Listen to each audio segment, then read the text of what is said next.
Anders leben, von der Stadt aufs Land. 12 junge Menschen wollen es ausprobieren.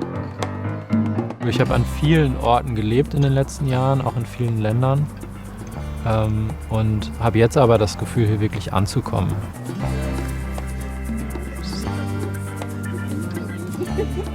Ich glaube, es ist das erste Mal in meinem Leben, ich bin jetzt 32, dass ich an einem Ort bin, wo ich so eine Idee habe von, ich könnte jetzt hier auch bleiben.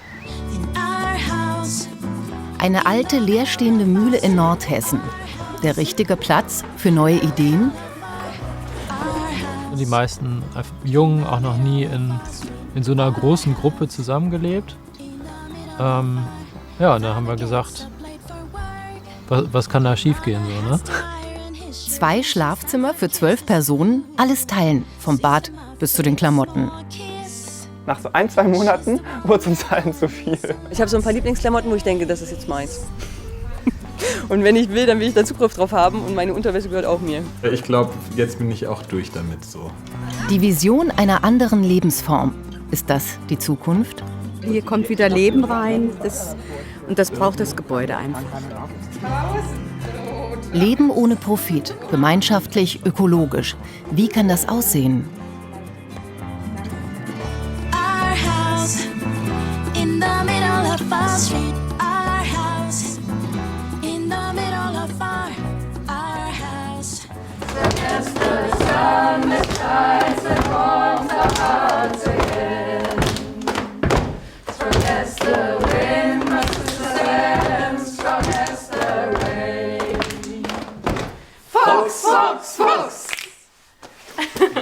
Toll, okay. Frühjahr 2021. Die Scheune der Fuchsmühle soll heute aufgeräumt werden.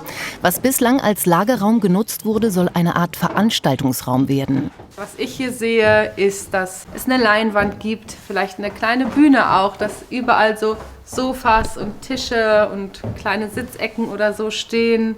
Ja, ich glaube, hier können coole Sachen entstehen. Seit 5 Monaten leben 12 junge Menschen in der alten Mühle in Waldkappel. Bei so vielen Leuten kann sich selbst in kurzer Zeit einiges ansammeln. Das ist unser Ausmistmonster, wo wir haben ja einen Kollektivkleiderschrank und wir haben super viele Klamotten natürlich durch so viele Leute und haben dann einfach gemerkt, okay, manches ziehen Leute nicht an, aber es ist schwer zu entscheiden, wer zieht das nicht mehr an. Dann hat Nele immer sozusagen eine Schublade auf einen Haufen getan und wenn es nicht rausgenommen wurde von denen, das will ich noch anziehen, dann ist es jetzt hier gelandet und kommt in unseren Umsonstladen dann. Seit ein paar Tagen ist es nun auch offiziell. Mit Hilfe eines Genossenschaftsmodells konnten die 12 die Mühle kaufen. Nun heißt es anpacken. Das erste halbe Jahr war ja auch noch ein bisschen Findungsphase. Wir sind ja erstmal zusammengezogen, auch ohne dass sich alle kannten. Und haben das eigentlich eher als so ein Ausprobieren auch angesehen. Ja, und eigentlich waren alle angetan, begeistert und zufrieden. Und jetzt bleiben wir hier, die Mühle haben wir gekauft und jetzt geht es auch viel schon so ins Wirken. Ne? Die nordhessische Kleinstadt Waldkappel liegt im Werra-Meißner-Kreis. In dieser Region gibt es einige Häuser, die leer stehen.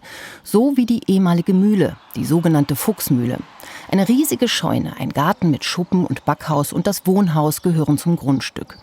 Im Oktober ist die Gemeinschaft hier eingezogen, zunächst zur Miete. Durch Crowdfunding wurde der Kauf der Mühle gestartet und anschließend eine Genossenschaft gegründet. Danke für deine Fürsorge, Junge. Jetzt, wo die Mühle ihnen gehört, kommt auch mehr Verantwortung auf alle zu. Das Projekt soll keine Übergangslösung sein. Ich bin total dankbar, einen festen Ort zu haben, wo ich mich langfristig sehe und wo ich langfristige Beziehungen sehe. Und dadurch auch so eine krasse Bereitschaft durch dieses Commitment spüre, auch so Arbeiten zu machen, wie das jetzt auszubauen und aufzuräumen und so. Also dass das so ein ganz anderes Gefühl ist von, das ist nicht irgendeine WG, in der ich wohne, die ich irgendwie miete und dann ziehe ich wieder weg und der Mieter kümmert sich um alle Sachen, sondern ich habe jetzt beides und dadurch eine viel tiefere Bindung auch. Der Wunsch nach mehr Miteinander, weg aus der oft anonymen Stadt. Die meisten hier kennen das Gefühl, auch Johanna und Katrin. Irgendwie ein Jahr lang oder so war so klar, okay, Gemeinschaft ist es, ich will, es ist total konsequent, wo ich gerade hingehe, dass ich weiter Richtung, ich lebe in einer Lebensgemeinschaft gehe und auch, dass ich mehr in die Natur will. So. Und es war diese Möglichkeit, 5 Monate lang erstmal einzuziehen, ohne dass das super viel Commitment gebraucht hätte, außer diesem, ich will 5 Monate wirklich dabei sein. Dass irgendwie klar war, okay, es ist ja wirklich Quatsch, hier nicht einzuziehen. So. Katrin wohnt noch immer in Kassel. Durch die Freundin Johanna lernte sie die WG auf dem Land kennen. Nun will auch sie mithelfen, Teil der Gemeinschaft sein. Ich weiß nicht genau was, aber irgendwas ist da, wo ich merke, da habe ich Vertrauen, dass ich damit reingehe und halt aus Kassel wegziehe und aufs Land. Also das ist schon krass. Raus aus der Stadt, weniger Lärm, mehr Bäume.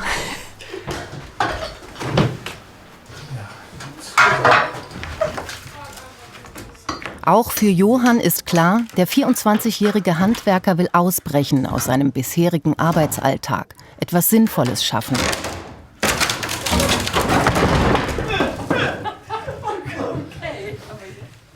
Er wird demnächst hier als Nummer 13 einziehen. War hier zu Besuch und war sehr beeindruckt. Und genau, da kam sehr schnell für mich der Wunsch und die Entscheidung, hier würde ich auch gerne leben und wohnen und irgendwie auch wirken. Ich bin Zimmermann und ist natürlich auch in der Hinsicht ein spannendes Projekt hier. Genau. Und auch da weiterzudenken, wie kann man auch im Bauhandwerk solidarische Betriebe aufbauen.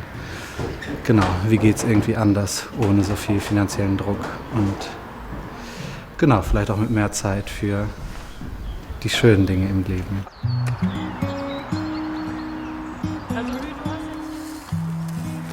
Im Garten der Mühle wird heute auch angepflanzt. Gemüse, Blumen und alles, worauf die 12 so Lust haben. Für die meisten ist es das erste Mal. Der Garten ein echtes Experimentierfeld. Das werden so Rainbow-Mangold. Ja, die sind mega schön. Richtiges Hippie-Gemüse. Vielleicht könnte hier Zucchini und da hinten Kürbis. Und dazwischen der Grünkohl? Ja, ich habe jetzt hier schon ein bisschen. Was denn? Grünkohl. Grünkohl. Nice. 5 Monate ist es her, dass die jungen Leute mit vielen Ideen und Wünschen in die Fuchsmühle nach Waldkappel gezogen sind. Nach der Kennenlernphase beginnt ein neuer Abschnitt. Von der Theorie geht es nun in die Praxis. Aber es gibt keinen konkreten Plan, wie gemeinschaftliches und nachhaltiges Leben auf dem Land gelingen kann.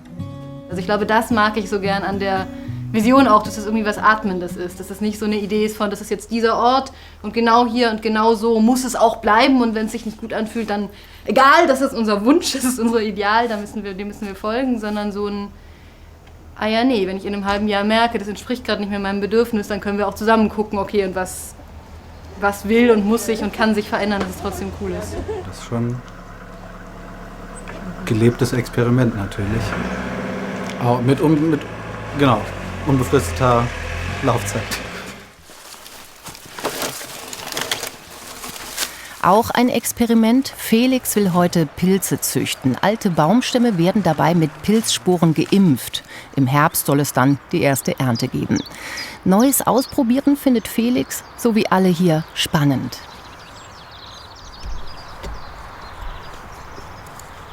Ich habe in Mannheim studiert 4 Jahre lang und war dann 1,5 Jahre lang so als Freilernender unterwegs. Das heißt, ich bin zu vielen Projekten gegangen, die mich interessiert haben, wo ich eine Lebensweise kennengelernt habe, die ich vorher so nicht kannte, die mich mega interessiert hat, wo ich gemerkt habe, irgendwie das ist viel sinnhafter für mich. Ich würde jetzt nicht zu Hause leben wollen, also weder bei meinen Eltern noch einfach in meiner Heimatstadt. Genau, weil es hier gerade viel spannender ist und hier viel mehr ich mitwirken kann und gestalten kann, das was mich gerade wirklich interessiert. Ne? Irgendwann schmeiß ich mein Handy ins Meer und irgendwann renn ich nicht allem hinterher. Und wenn ich kann, zieh ich wieder raus aufs Land. Ich red davon schon so lang. irgendwann. Dass sie alle hier in der Mühle gelandet sind, war eigentlich Zufall. Ein Teil der Gruppe suchte nach Häusern auf dem Land und fand die Fuchsmühle in Waldkappel auf einer Immobilienseite im Internet. Nach einer Wanderung durch die Region war klar, das ist es. Wisst ihr, ob wir Kreuzkümmel haben als Pulver? Ich habe das nämlich lange nicht gesehen. Du kannst das aber malen. Hier. Guck mal mit dem. Aber das ist ja... Kreuzkümmel. Ah ja. Mittagszeit in der Fuchsmühle. Heute kocht Tabea. Nicht alle sind da. Trotzdem ist die Aufgabe für so viele Menschen, jeden Tag zu kochen, nicht ganz einfach. Zum Glück gibt es genügend Helfer in der Küche. Die Arbeiten innerhalb der WG werden jeden Tag neu organisiert. Feste Aufgaben gibt es nicht, doch eine Struktur ist ihnen absolut wichtig. Hier sind unsere Namen und hier sind die Tätigkeiten, also sowas wie Spülspaß oder Abendessen. Und da können wir uns dann morgens klammern und entscheiden, ja, heute habe ich Zeit und Lust zu kochen und dann kann ich das machen. Heute wurde das Klammern noch ein bisschen vernachlässigt, also da darf ich gerne meine Mitbewohner noch dran erinnern, worauf sie heute Lust haben. Robin ist heute beim Spülspaß mit dabei. Der 29-Jährige ist Freiberufler und arbeitet in der Regionalentwicklung. Ich habe eine Zeit lang in einem Bauwagen gewohnt, in der Eifel. Und es war auch schön für die Zeit, aber hier kriege ich einfach die ganze Zeit irgendwelche Impulse, Dinge zu machen und irgendwie Inspiration und das ist einfach total anregend. Also das komplette Kontrastprogramm. So von alleine und plötzlich mit 12 Leuten in einem Haus. Ja. Gute Organisation ist wichtig. Ein genauer Plan erinnert an alle Termine am Tag und in der Woche. Dazu jede Menge Schildchen, die das Miteinander erleichtern sollen. Die Zimmer des Hauses sind in Funktionsräume aufgeteilt. Das heißt, Zimmer zum Schlafen, zum Arbeiten, Rückzugsräume. Keiner hat ein eigenes. Es gibt 2 Schlafzimmer für 12 Leute und jetzt, wo es wärmer ist, auch Schlafzelte im Garten. Also als wir eingezogen sind, am Anfang hatten wir auch diese Betten noch nicht gebaut. Und dann hatten wir hier so 6 Matratzen, eine neben der anderen liegen. Und dann lagen wir hier wirklich nebeneinander. Und am Anfang, wir haben es so richtig gefeiert. Also es war so ein richtig, die Einzelzimmer, die waren immer leer. Die ersten 2 Monate, weil alles schön mit allen zusammen, so ein Familiengefühl. Also es war toll. Und dann kam so nach so 1-2 Monaten, wurde es uns allen zu viel. Und dann im Winter sind wir uns auch richtig auf die Nerven gegangen. Das war dann tatsächlich zu viel, ja. Und jetzt gerade ist es wieder total entspannt. Also jetzt im Sommer, also meistens schlafen hier vielleicht 2 Menschen, manchmal auch 3, manchmal auch nur eine. Es gibt auch mal Nächte, da ist hier niemand drin, das Zimmer ist einfach leer, weil es sich halt verteilt. Und genau, auch tagsüber ist gerade gar kein Problem mit dem Garten. Wir haben ja Büroarbeitsplätze da. Ja, es sind so verschiedene Phasen und wir überlegen aber jetzt schon so aktiv, wie können wir den nächsten Winter anders gestalten, dass es da nicht zu eng wird. Nochmal zu 6 in einem Zimmer, das will keiner mehr. Doch die Idee, vieles miteinander zu teilen, geht noch weiter. Und klappt eigentlich ganz gut. Ja, also wir haben quasi Schränke nach Kleidungsstücken. Also hier sind so alles so Kleider. Und da vorne haben wir dann so die Strickjacken und die Hosen. Und hinten haben wir noch so ein, mit kurzen Hosen, langen Hosen, Pyjama-Hosen, T-Shirts, Tops, was auch immer. Genau, und die nutzen wir quasi gemeinsam. Das heißt, man kann sich das so raussuchen, was einem gerade gut passt und das trägt. Und dann schmeißen wir es auch in die Wäsche und haben sozusagen, so wie das Kochen oder das Abspülen, haben wir auch Wäsche als einen Job, so, für den man sich immer klammern kann an einem Tag. Denn heute mache ich Wäsche. Und dann wird es wieder in den Kleiderschrank einsortiert. Genau, das ist so das geteilte System. Und ich bin aber einer von den 2 Menschen hier, die das nicht mitmachen. Ich habe heute, ich habe es als sehr cool erlebt, Kleider zu haben, die mir passen, die ich kenne. Und deswegen habe ich hier so meinen Privatkleiderschrank. Also ist auch okay. Ich bediene mich trotzdem manchmal auch an den anderen Sachen. Also macht mir auch Spaß, mal was Neues zu tragen. Aber so meistens trage ich halt meine eigenen Sachen und ab und an kommt auch was von mir weg. Und dann sehe ich es plötzlich an wem anders rumlaufen und so, ist dann auch in Ordnung.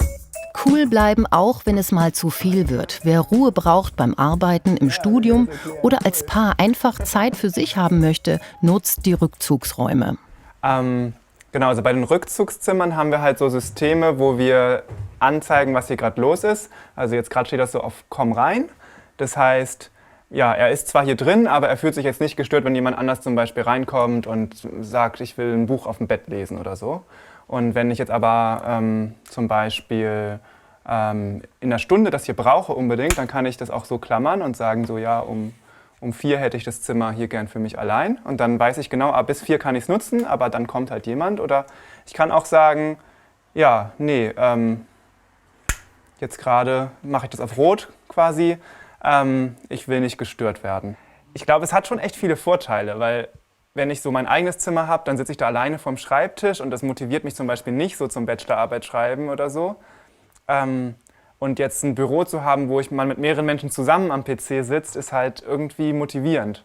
Und anders hat es aber halt auch Nachteile, wie zum Beispiel, dass dann plötzlich irgendwelche Leute Sachen auf meinem Bett liegen lassen und das macht mich dann irgendwie wütend oder da ist irgendwas weggekommen oder so. Ja, so ist es. Muss man dann, glaube ich, mehr kommunizieren, wenn man so zusammenlebt, wie wir das tun. Henning und seine Freundin Johanna sind das einzige Paar innerhalb der WG.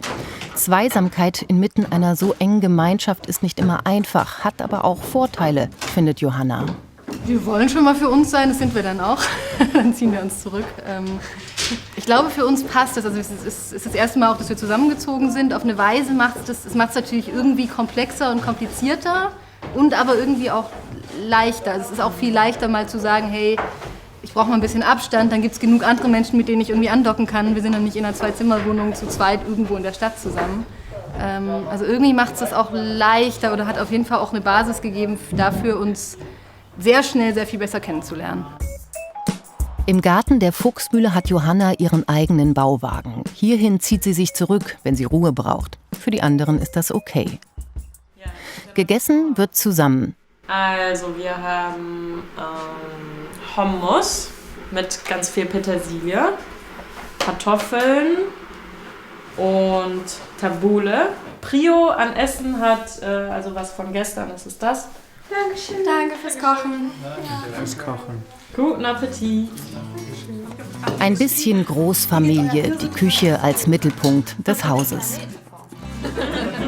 Sie alle kommen aus ganz unterschiedlichen Teilen Deutschlands, haben sich über gemeinsame Freundeskreise und soziale Netzwerke gefunden.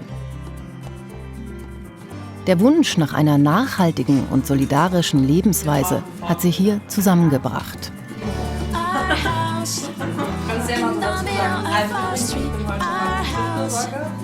Die Mühle ist abbezahlt durch das Genossenschaftsmodell. Die Bewohner und Bewohnerinnen zahlen trotzdem eine Art Miete für Sanierung und neue Projekte.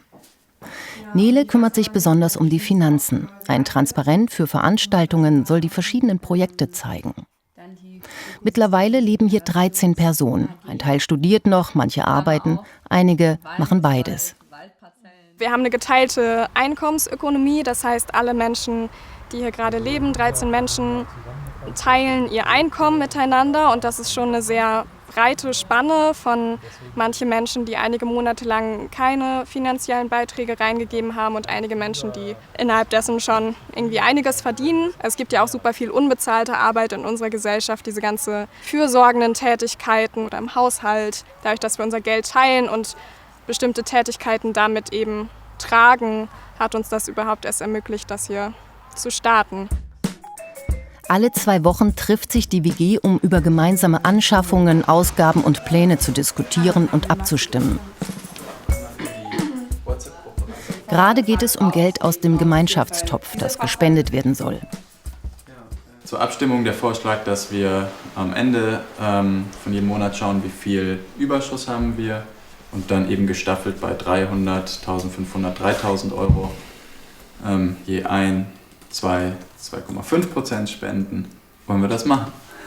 Das ist echt gerne. Und dann 1, 2, 3. Kein Widerstand, kein Bedenken. Ist angenommen. Schön. Am Anfang wurde alles und jedes in der Gruppe besprochen. Ja, wir sind ja gerade eine Gemeinschaft auch in der Entstehung und dann diese Positionen, die sich so rausbilden, wer macht denn die Finanzen gerne und wer macht die Social-Media-Kanäle und so und wer hat dann dafür das Entscheidungsmandat. Das hat sich erst so entwickelt dann über die Monate und das ist aber jetzt schon sehr viel mehr da. Manchmal denke ich auch, aber ich glaube, dass wir es mittlerweile auch einen ganz guten Dreh draus haben, dass wir Sachen auch auslagern und dann eben irgendjemandem das Mandat dafür geben, okay, du machst das du organisierst das, du entscheidest das jetzt auch. Und damit werden wir jetzt immer besser und besser, dass wir nicht alles in der Großgruppe entscheiden. Mittlerweile ist es Mitte Juni. Die WG hat zu Kaffee und Kuchen im Garten eingeladen. Freunde und Nachbarn der Fuchsmühle dürfen endlich mal vorbeikommen. Alle sollen sich jetzt kennenlernen.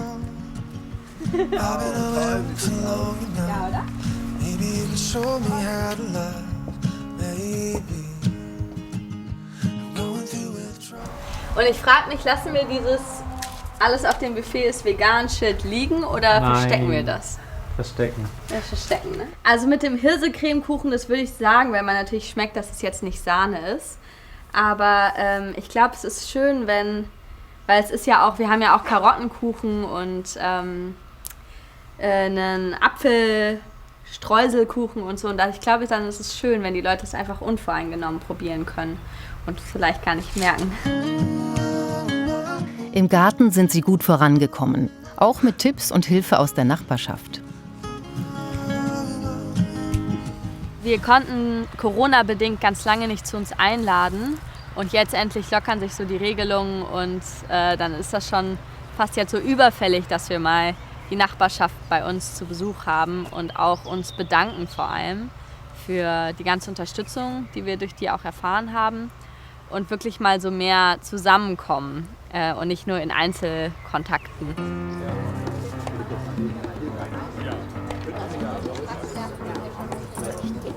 Ja, ich wollte noch mal einfach, weil jetzt gerade so viele da sind und genau hier das Buffet anfangen, wollte ich mich einfach noch mal bedanken, weil irgendwie alle, die hier sind, uns auch so ganz begleitet haben in unserem Ankommen hier und genau, irgendwie alles unterstützt haben so viel.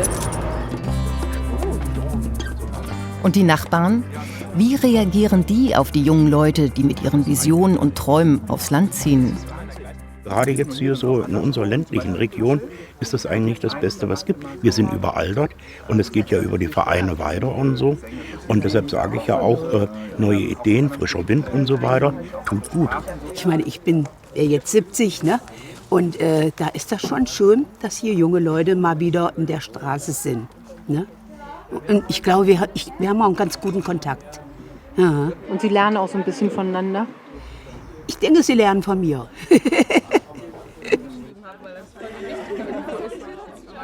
Johanna Schenk ist auch gekommen. Ihr gehörte die Fuchsmühle.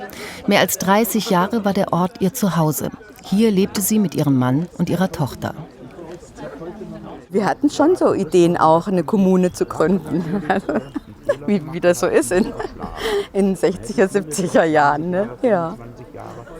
Aber dann haben wir uns entschieden, das allein zu kaufen. Und wir hatten hier eine Landwirtschaft, eine Nebenerwerbslandwirtschaft. Wir waren beide berufstätig und haben anschließend noch hier gewirtschaftet.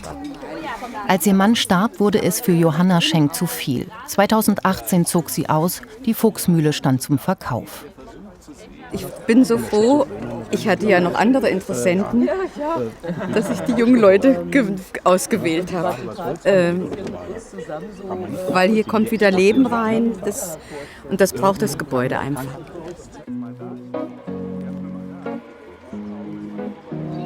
Johanna Schenk wohnt heute wieder in ihrem Elternhaus, auch in Waldkappel.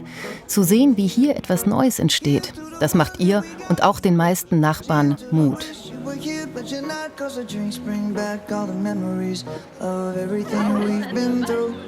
Uns ist es halt ganz wichtig, eingebettet zu sein, auch in einen Dorfkontext. Und wir wollen uns auf gar keinen Fall abschotten. So.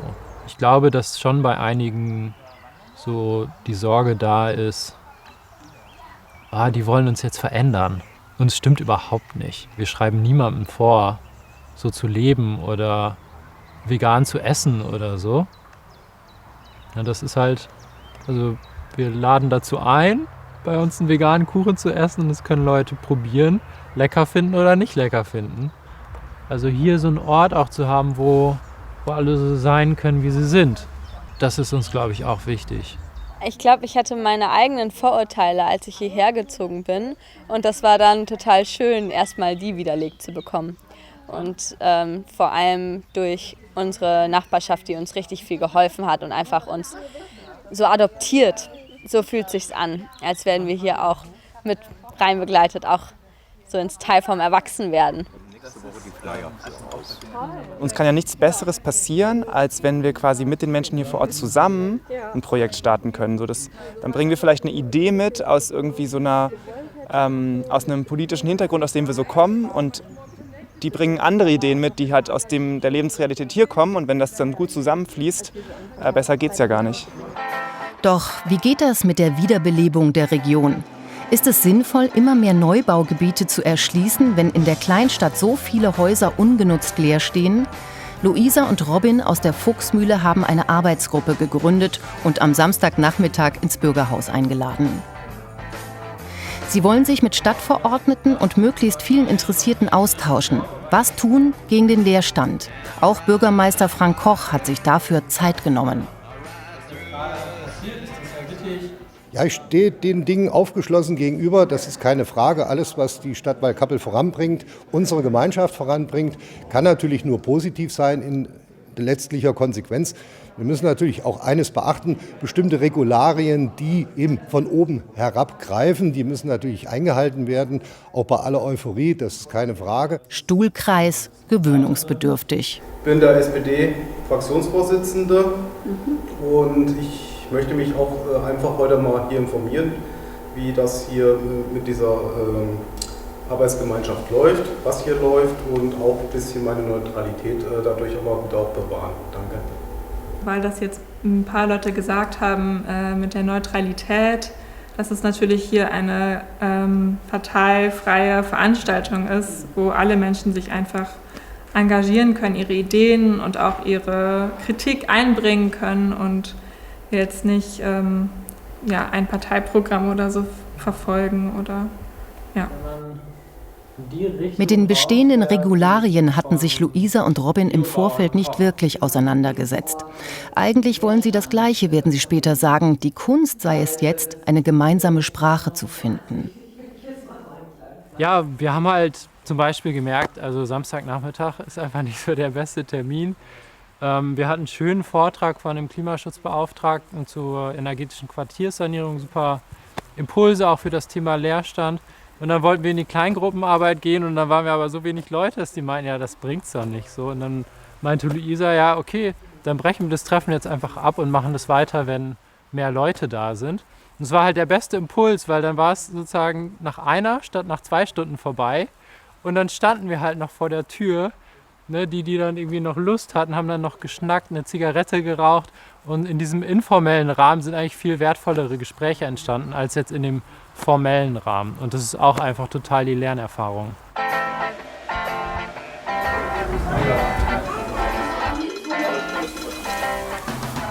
Mitte Juli hat die Land-WG der Fuchsmühle wieder eingeladen. Diesmal treffen sich Menschen aus ganz Deutschland in Waldkappel, um reinzuschnuppern und mit anzupacken.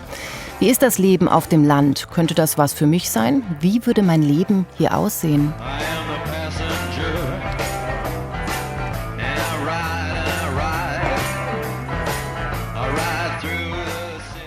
Wir hatten jetzt 4 Tage Helfertage. Da sind fast 20 Menschen gekommen und haben uns bei allen möglichen Zeugs geholfen, dass wir so auf dem Gelände schaffen wollten. Viel im Garten und vor allen Dingen ganz viel in der Mühle haben wir die ausgeräumt, ganze Zeug sortiert, einen ganzen Container voll, Sperrmüll, der hier noch rumstand. Genau, Fenster haben wir lackiert, eine Außenküche gebaut, die Terrasse fertig gebaut. Und für die ganze Truppe immer frisch gekocht.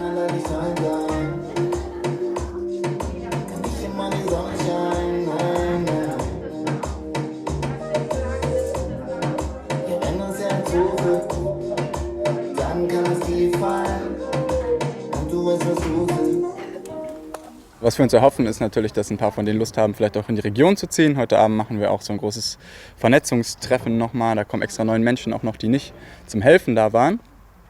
Von einigen Menschen habe ich auch schon gehört, dass die auf jeden Fall interessiert daran sind, für eine Zeit hierher zu kommen oder vielleicht auch für länger. Neben all dem Trubel laufen die täglichen Arbeiten in der WG weiter. Tabea hat heute Wäschedienst. Früher hat sie in Aachen Umweltingenieurswesen studiert. Irgendwann war ihr das nicht mehr genug. Dieses Leben habe ich irgendwie so ein bisschen hinter mir. Ich komme in eine neue Stadt, alles ist neu, überall unverbindlich, hier und da. Und dieses Unverbindliche bringt mich auch immer ein bisschen aus der Ruhe. Und diese Kraft von unserem Commitment hier, die spüre ich immer noch total. Also, dass ich auch daraus Kraft schöpfe, dass wir sagen, wir bleiben hier. Was auch viele von uns teilen, ist, dass wir so das Gefühl haben, dass ja gesellschaftlich gerade einiges so in Schieflage geraten ist. So, ne, wir sind uns so vieler ökologischer und sozialer Krisen bewusst und sind halt auf der Suche nach Wegen, wie es anders gehen kann. Aber da gibt es halt keinen vorgefertigten Weg. Was ist mir gerade wichtig im Leben? Warum bin ich eigentlich heute hier bei diesem Treffen? Also jetzt speziell bei diesem Vernetzungstreffen. Was ist gerade wichtig? Das Treffen zeigt, offenbar sind viele auf der Suche nach neuen Wegen. Beruf, Karriere, Eigenheim. Einige fühlen sich immer mehr eingeengt, getrieben von etwas, was sie eigentlich gar nicht glücklich macht. Liegt die Zukunft im einfachen Leben auf dem Land?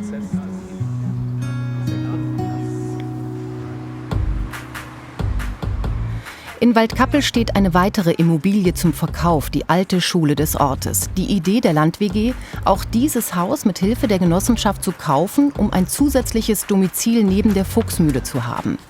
Mehr Platz für mehr Leute, neue Räume zum Wohnen, aber auch zum Arbeiten, vielleicht ein Café, mal schauen. Ein Teil des Hauses ist bereits an 4 junge Leute aus dem Netzwerk der Fuchsmühle vermietet. Die Frage ist, welche Funktion dieses Haus auch langfristig übernehmen kann, wie das genutzt werden kann, was unsere Ideen und Träume sind für diesen Ort. Der Großteil des Hauses steht seit Jahren leer. Bei einer Art Rallye durch alle Räume sollen wilde Ideen gesucht und gefunden werden. Okay, das heißt, ihr habt jetzt 1 Minute und dann dinge ich im Treppenhaus, wenn es losgeht. Okay.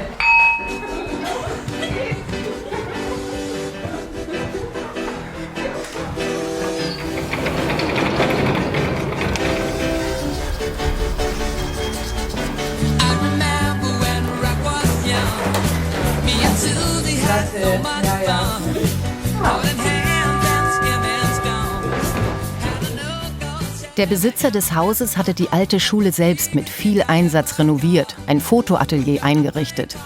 Mittlerweile lebt er im Ausland. Aber er möchte nicht einfach an irgendwen verkaufen, sondern gern an die jungen Menschen mit ihren Ideen. Ja, und das ist echt auch so ein Schatz, den wir so gefunden haben. Also das stand ja 14 Jahre lang leer hier alles und also genauso wie ganz viel anderer Raum so einfach ungenutzt rumsteht und eigentlich ja einfach so die Leute fehlen, die es anpacken. Ich finde es schon immer wieder krass auch. Also ich habe ja 9 Jahre in Berlin gelebt und da ist einfach Wohnraum so knapp und es wäre so unfassbar unerreichbar, irgendwie sowas zu finden und es würde keine 2 Wochen leer stehen. Bringt bitte die Plakate mit! Ideen für die Zukunft der alten Schule. Nicht alles ist wirklich ernst gemeint. Aber vielleicht kann auch hier aus mancher Träumerei Wirklichkeit werden. Also in der Halle gibt es auf der Empore ein DJ-Pult.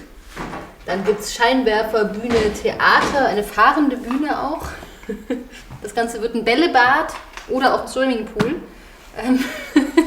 Es könnte eine Kletterhalle drin sein, für Indoor-Aktionstrainings auch. Oder es wird einfach zum Bunker. Auf keinen Fall nur Wohnungen.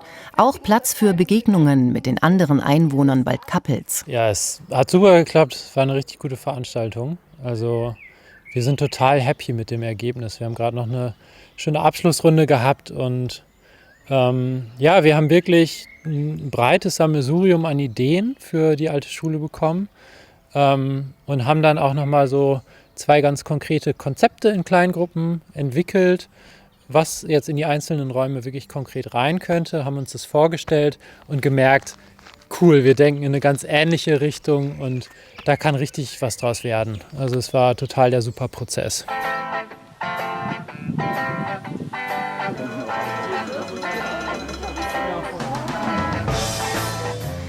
Es ist Anfang August. Wieder hat die Gemeinschaft der Fuchsmühle eingeladen.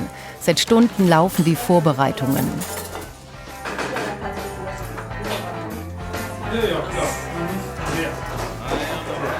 Wir feiern heute ein bisschen. Vor einem Jahr sind wir zusammen losgewandert und haben diese Gemeinschaft gegründet. Und das wollen wir heute ein bisschen feiern. Und wir haben auch Leute eingeladen, die uns unterstützt haben in dieser Zeit. Vor allem bei der Finanzierung. Also viele von unseren Genossenschaftsmitgliedern sind da, aber auch unsere Familien.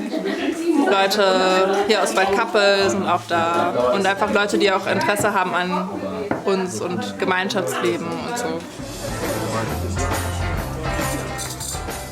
Die Scheune der Fuchsmühle dient jetzt endlich als Gemeinschaftsraum. Genügend Platz für Veranstaltungen wie diese, so wie es geplant war.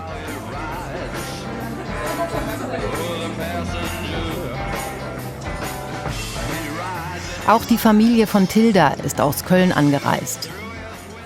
Ihr Wirken und ihre Gesellschaft, die sie hier hat, wollten wir kennenlernen. Wir wollten diese Sache, die sie jetzt hier anschiebt, wollten wir auch sehen und wollten uns daran freuen oder eben vielleicht auch mal gegebenenfalls sagen, naja, wir würden vielleicht was anders machen, aber wir sind eine andere Generation. Ja, ich muss sagen, Hut ab vom Dampfschiff, finde ich gut. Ich komme hier aus Waldkappel, wohne hier schon sozusagen mein ganzes Leben lang und wollte mir das hier mal anschauen. Finde das ganz cool, so eine Gemeinschaft, ein bisschen mal was anderes. Ich bin jetzt seit ein paar Tagen schon hier, weil ich gerne im Herbst hierher ziehen würde. Also ich habe mich, ich weiß noch nicht, wohin ich ziehe, also in welches Gebäude oder so. Also es stockt ein bisschen bei der Erschließung des neuen Wohnraums, aber ich würde auf jeden Fall gerne beim Projekt mitmachen. Ich habe 2 Anteile an der Gemeinschaft gezeichnet, um sie auch in der Beziehung zu unterstützen. Und ja, ich denke, dass unsere Welt einfach das braucht, dass junge Menschen sich aufmachen zu neuen Wegen und eben nicht diese gewöhnlichen Pfade, wo es immer nur um mehr Geld, um mehr Profit geht, verfolgen, sondern einfach andere Wege gehen, wofür ihr Herz steht. Und das denke ich, das tun die hier. Und das finde ich einfach großartig. Nicht nur Familie und Freunde sind Teil der Genossenschaft, die die Fuchsmühle finanziert. Manche sind einfach von der Idee überzeugt und wollen das Projekt unterstützen. Also man kriegt hier auf jeden Fall mehr zurück als bei der Bank. Oder? Finde ich zumindest. 0% Zinsen habe ich hier auch. Und ich habe den Zins, dass ich hier zum Beispiel willkommen bin bei der Generalversammlung und auch sonst. Neulich sind wir hier vorbeigekommen auf dem Weg nach Norden, waren wir willkommen. Hallo, und das ist bei der Bank nicht so, wenn ich da an den Schalter komme und will, dass er mir mein Formular ausfüllt.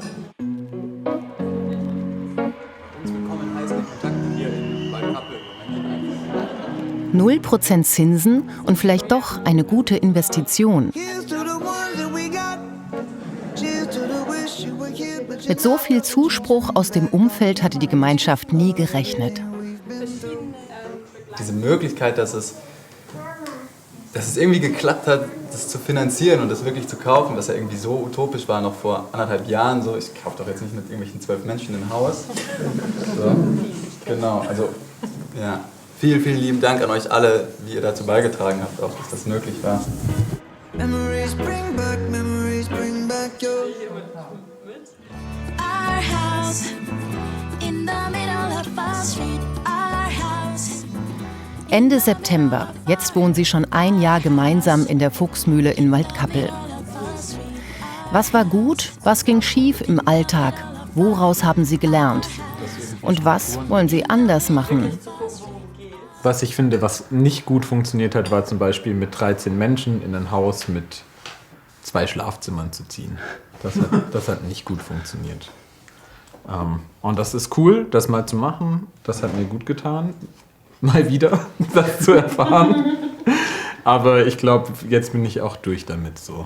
Oft, was so ein bisschen fehlt, und ich glaube, an manchen Stellen fehlt uns das auch, oder es täte uns auch gut, so lebenserfahrene Menschen da zu haben, weil wir können alles ausprobieren, aber an manchen Stellen haben sich einfach auch schon Dinge bewährt, weil unsere Jugend und dieses ganze Feuer und diese Lust sind total schön und gleichzeitig manchmal hilft auch die Erdung.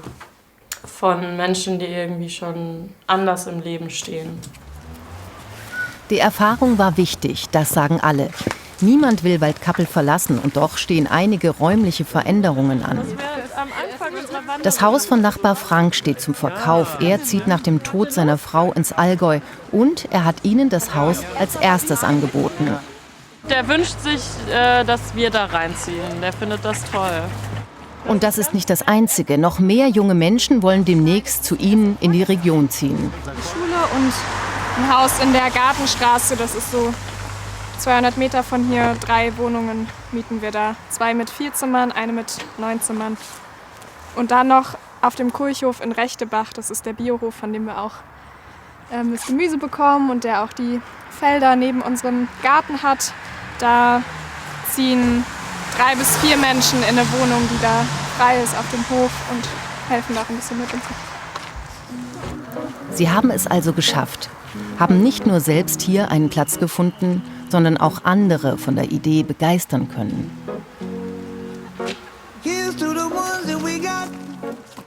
Der Traum vom Leben auf dem Land, gemeinschaftlich, solidarisch, auf einer Wanderung durch diese Gegend ist er entstanden. Ich fühle mich wirklich verliebt. So, aber nicht in eine Person, sondern wirklich in diese Gruppe. Und wusste ich auch nicht, dass das geht. So, aber das war so das Grundgefühl und ganz viel irgendwie Enthusiasmus. So, und das hat sich dann auch relativ lange gehalten tatsächlich.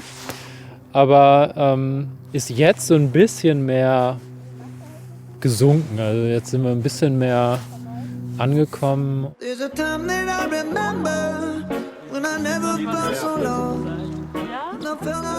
Trotzdem bleibt die Gruppe nicht in dieser Zusammensetzung in der Fuchsmühle. Mit den Neuankömmlingen wird es auch neue Wohngemeinschaften geben, in unterschiedlichen Häusern. Henning hat beschlossen, auszuziehen, in eine WG ganz in der Nähe. Seine Freundin Johanna will bleiben. Für mich ist es gerade richtig gut in der Fuchsmühle. Auch mit dem Wohnwagen, den ich habe, aber auch einfach, dass ich merke, ich fühle mich in diesem Beziehungsgefüge sicher. Und Henning hat für sich aber gemerkt, es macht für ihn total Sinn, einen Fokus ein bisschen anders zu setzen und eben mehr mit Menschen zusammen zu wohnen, die ein bisschen politischeren Fokus im Alltag auch leben wollen. Und an sich finde ich das jetzt eine total gesunde Entwicklung, zu sagen, hey, was brauche ich, was brauchst du? Okay, und schon auch, und was kommen dann an Ängsten hoch? Und das passt doch gar nicht dazu, dass wir eigentlich sehr nah gerade in Beziehung sind miteinander. Und dann aber zu sagen, okay, die Basis unserer Beziehung ist so sicher, da werden 500 Meter jetzt auch nicht schlimm sein. Und es kann gleichzeitig auch totale Vorteile mit sich bringen. Es wird also vieles wieder völlig neu und wieder völlig anders. 17 neue Landbewohner kommen dazu, in 5 WGs. Also ich finde es fantastisch, dass so viele Menschen kommen. Ich finde es auch manchmal so ein bisschen, wow, wirklich? Krass, okay, sie kommen wirklich. Ich bin total neugierig, wie das funktioniert. Also das ist quasi der nächste Schritt, der jetzt halt total herausfordernd wird. Bisher gibt es die Strukturen noch nicht wirklich. Wie können wir innerhalb der WGs in Verbindung bleiben? Wo wird gemeinsam, wo gehen wir gemeinsam ins Wirken? Wo sind wir einfach gemeinsam in Beziehungsnetzwerken? Wie funktioniert der Informationsfluss? Also da kommen quasi ganz neue Herausforderungen auf uns zu. Wir geben wie so einer ganzen Bewegung auch eine Stimme oder so ein Zuhause und merken einfach, wie viele da auch so eine Sehnsucht nach haben, nach so einem Leben in Bezogenheit zueinander. So weg von ich alleine in meiner Wohnung mit meinem Job, viel mehr hin zu, was können wir dann alles gemeinsam angehen und schaffen? Wie können wir denn Sicherheit auch fernab von Geld schaffen? So, und da ist echt viel passiert. Und es wird weiter viel passieren. Nach einem Jahr haben sie hier so etwas wie eine Heimat gefunden.